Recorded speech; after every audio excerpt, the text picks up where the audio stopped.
Hi guys! Mahilig ka bang gumamit ng hair iron, hair blower, or kung anumang pampaarte sa buhok? So, this video is for you. So, kung meron tayong skincare, syempre dapat meron tayong hair care.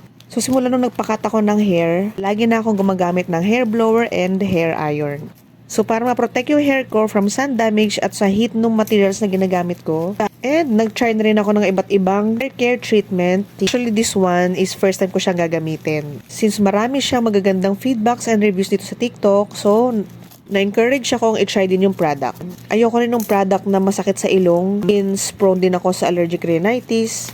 Gusto ko yung mild lang yung scent and very fresh yung amoy niya. Actually, ngayon ko lang to na-try. Lux Cosmetics Keratin Hair Mist. And tama nga yung mga claims na dito. Nung nagamit ko siya, actually, sobrang soft niya sa buhok. And yung scent niya, very mild lang siya, mabango siya, yung very fresh, yung bagong ligo, ganun yung amoy niya guys. Aside from that, meron siya magagandang ingredients, like niacinamide. Kung naghahanap kayo ng magandang hair mist, you should try this one. Hindi lang yan napoprotect yung hair mo from sun damage, it also helps provide hydration for healthy, frizz-free hair.